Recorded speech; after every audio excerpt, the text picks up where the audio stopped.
بسم اللہ الرحمن الرحیم۔ بسم اللہ الرحمن الرحیم۔ السلام علیکم۔ آج میں قصہ بیان کروں گا پیغمبر حضرت یعقوب علیہ السلام کا۔ حضرت ابراہیم علیہ السلام بہت بوڑھے ہو چکے تھے۔ آپ علیہ السلام نے اپنی تمام زندگی اللہ کی توحید بیان کرنے میں گزار دی تھی۔ آپ علیہ السلام کو احساس ہو چکا تھا کہ اب میرا وقت آ چکا ہے۔ اب آپ علیہ السلام کو بے حد فکر ہوئی کہ اپنے عزیز بیٹے حضرت اسحاق علیہ السلام کی شادی کریں۔ چنانچہ آپ علیہ السلام نے حضرت اسحاق علیہ السلام کی شادی رفقہ نامی اپنی بھتیجی سے کر دی۔ پھر تھوڑا ہی وقت گزرا تھا کہ آپ علیہ السلام کا انتقال ہو گیا۔ اللہ تعالیٰ نے حضرت اسحاق علیہ السلام کو رفقا سے 2 جڑواں بچے عطا کیے۔ آپ علیہ السلام نے ایک کا نام ایس رکھا جبکہ دوسرے بیٹے کا نام یعقوب رکھا۔ یعقوب کا لفظ عقب سے نکلا ہے۔ عقب کا معنی ہے ایڑی۔ یہ نام رکھنے کی وجہ یہ ہوئی کہ جب حضرت یعقوب علیہ السلام اپنے جڑواں بھائی ایس کے ساتھ پیدا ہوئے تو آپ علیہ السلام نے ان کی ایڑی پکڑ رکھی تھی، اس لیے آپ علیہ السلام کا نام ایڑی کی مناسبت سے یعقوب رکھ دیا گیا۔ حضرت یعقوب علیہ السلام کا ایک نام اسرائیل بھی ہے۔ اسرائیل عبرانی زبان کا لفظ ہے۔ عربی میں اس کا ترجمہ عبداللہ یعنی اللہ کا بندہ بنتا ہے۔ اللہ تعالیٰ نے آپ علیہ السلام کو 12 بیٹے عطا فرمائے، اور اللہ کی شان کہ ان میں سے ہر ایک سے آگے ایک مستقل خاندان بنا، اور یہی 12 خاندان بنی اسرائیل کہلائے، یعنی حضرت یعقوب علیہ السلام کی اولاد۔ اللہ تعالیٰ نے ان 12 بیٹوں میں سے حضرت یوسف علیہ السلام کو ایک خاص مقام عطا فرمایا۔ وہ یہ کہ حضرت یعقوب علیہ السلام کی اولاد میں صرف حضرت یوسف علیہ السلام کو نبوت ملی، اور یہ 12 بھائی 4 ماؤں سے تھے۔ ان میں حضرت یوسف علیہ السلام کے سگے بھائی بنیامین تھے۔ حضرت یعقوب علیہ السلام کو اپنی تمام اولاد میں سے انہی 2 بھائیوں میں سب سے زیادہ محبت تھی، اور آپ علیہ السلام ان دونوں سے دوسروں کے مقابلے میں زیادہ پیار کرتے تھے۔ ایک دفعہ حضرت یوسف علیہ السلام نے اپنے والد سے کہا، ابا جان، کل رات میں نے خواب میں دیکھا ہے کہ 11 ستارے اور سورج اور چاند مجھے سجدہ کر رہے ہیں۔ حضرت یعقوب علیہ السلام نے فوراً سمجھایا، بیٹا اپنا یہ خواب چھپا کر رکھنا، اپنے بھائیوں کو نہ سنانا، مجھے ڈر ہے کہ وہ مارے حسد کے تیرے خلاف کوئی چال چلیں گے۔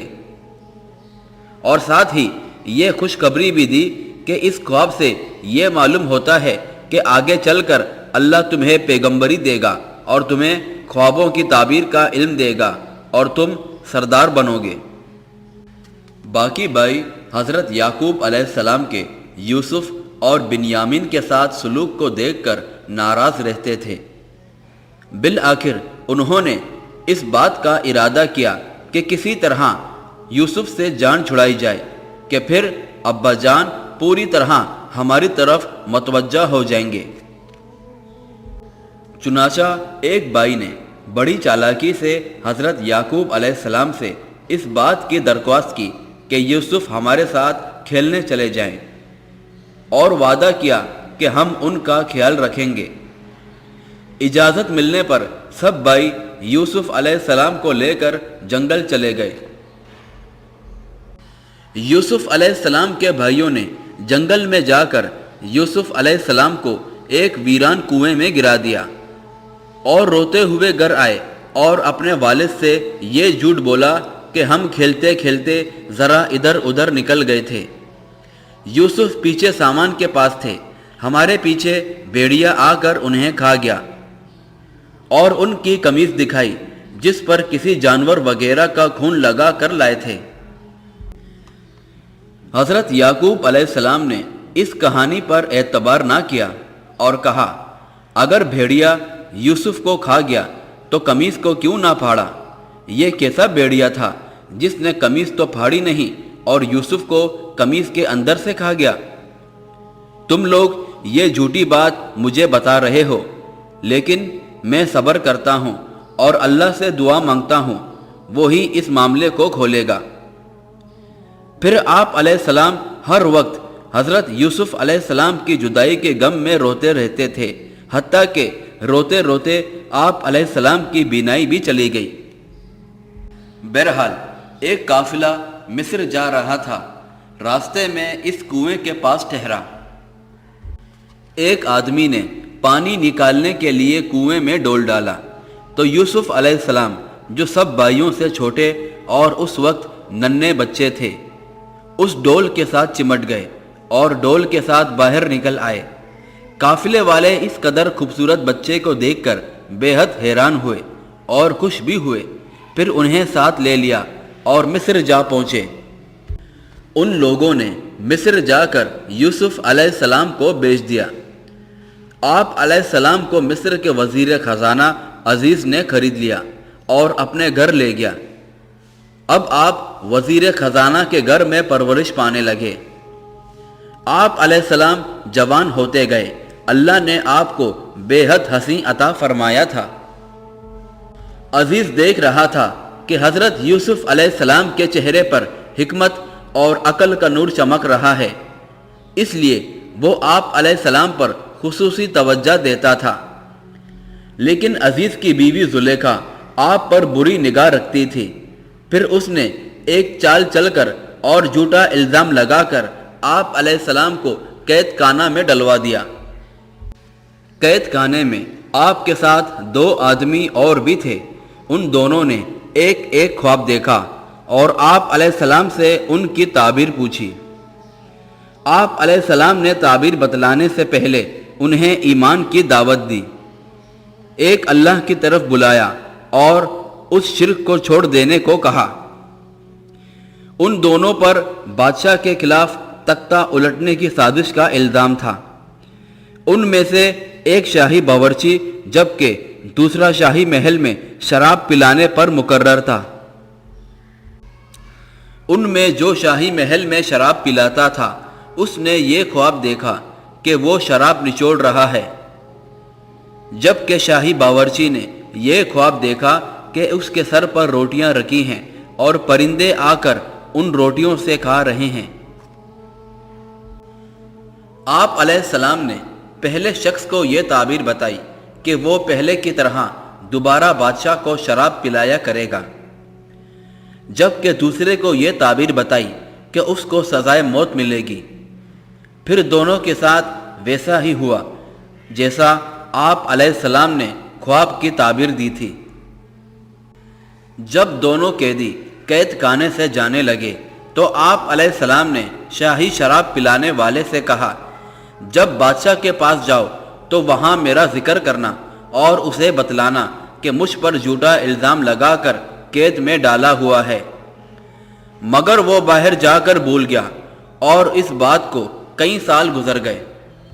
ایک دفعہ ایسا ہوا کہ بادشاہ نے ایک خواب دیکھا کہ 7 دبلی گائیں جنہوں نے 7 موٹی گائیوں کو کھا لیا، اور یہ بھی دیکھا کہ 7 سرسبز کھوشے ہیں اور 7 سوکھے کھوشے ہیں۔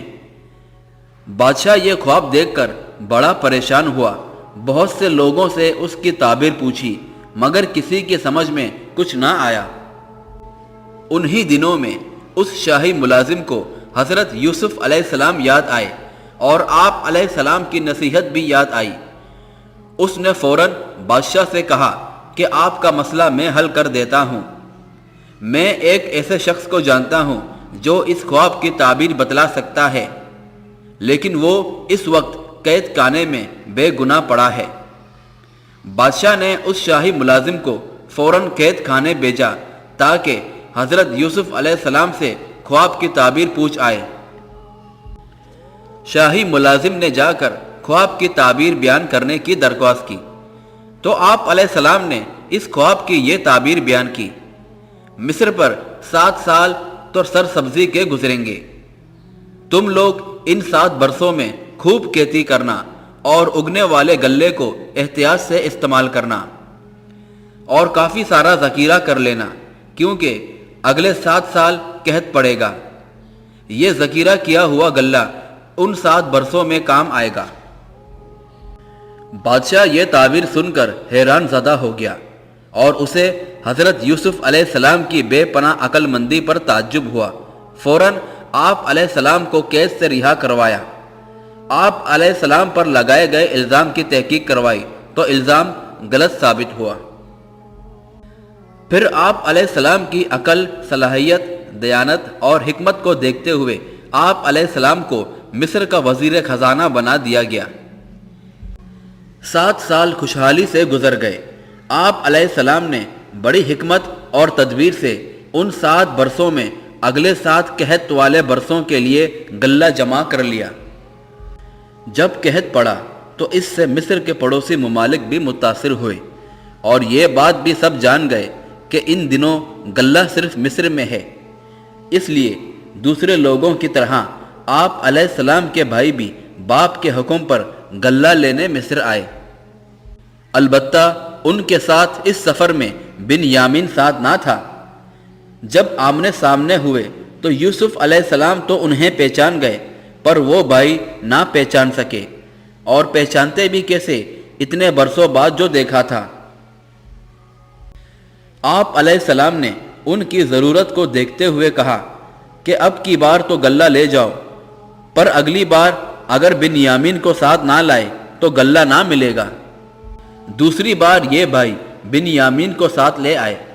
آپ علیہ السلام نے انہیں روکنے کی یہ تدبیر کی کہ اپنے خادموں کو حکم دیا کہ وہ ایک شاہی پیالہ چپکے سے بنیامین کے سامان میں رکھ دیں۔ جب یہ بھائی غلہ لے کر لوٹنے لگے تو شاہی خادموں نے اعلان کر دیا کہ بادشاہ کا ایک پیالہ گم ہو گیا ہے۔ یہ سن کر سب بھائی بیک زبان بولے، ہم نے نہیں چرایا، چاہو تو ہماری تلاشی لے لو، اور کسی کے پاس سے وہ پیالہ نکل آیا تو بے شک پیالہ چرانے والے کی سزا میں اسے اپنا غلام بنا لینا۔ اس کے بعد خادموں نے پیالہ ڈھونڈنا شروع کیا تو وہ بنیامین کے سامان سے نکل آیا۔ چنانچہ آپ علیہ السلام نے بنیامین کو اپنے پاس روک لیا۔ بھائیوں نے بے حد منت کی کہ اسے چھوڑ دیجئے، مگر آپ علیہ السلام نہ مانے، اور یہ سب بنیامین کے بغیر واپس چلے گئے، اور یعقوب علیہ السلام کو بتایا کہ کیا واقعہ ہوا۔ حضرت یعقوب علیہ السلام نے اپنے بیٹوں کو تیسری بار مصر بھیجا کہ یوسف علیہ السلام اور بنیامین کو ڈھونڈ لاؤ۔ جب یہ آپ علیہ السلام کے دربار میں پہنچے تو آپ علیہ السلام نے انہیں بتلا دیا کہ میں تمہارا بھائی یوسف ہوں، اور سب کے سر شرم سے جھک گئے۔ وہ جانتے تھے کہ انہوں نے بچپن میں یوسف کے ساتھ کیا کیا تھا۔ انہوں نے اپنی غلطی مان لی تو حضرت یوسف علیہ السلام نے بھی انہیں معاف کر دیا۔ پھر قمیض دے کر انہیں واپس بھیجا کہ یہ قمیض لے جا کر ابا کے منہ پر ڈال دینا، ان کی آنکھیں ٹھیک ہو جائیں گی۔ پھر انہیں لے کر یہاں چلے آنا۔ چنانچہ انہوں نے واپس جا کر ایسا ہی کیا، جس سے حضرت یعقوب علیہ السلام کی آنکھیں ٹھیک ہو گئیں۔ پھر سب گھر والے مصر آئے۔ آپ علیہ السلام نے اپنے والدین کو تخت پر اپنے دائیں اور بائیں بٹھایا۔ پھر آپ علیہ السلام نے اپنے بچپن کے خواب کا ذکر کیا کہ آج وہ پورا ہوا۔ اس پر سب نے اللہ تعالیٰ کا شکر ادا کیا۔ اور یہ تھی ایک مختصر سی کہانی حضرت یعقوب علیہ السلام کی۔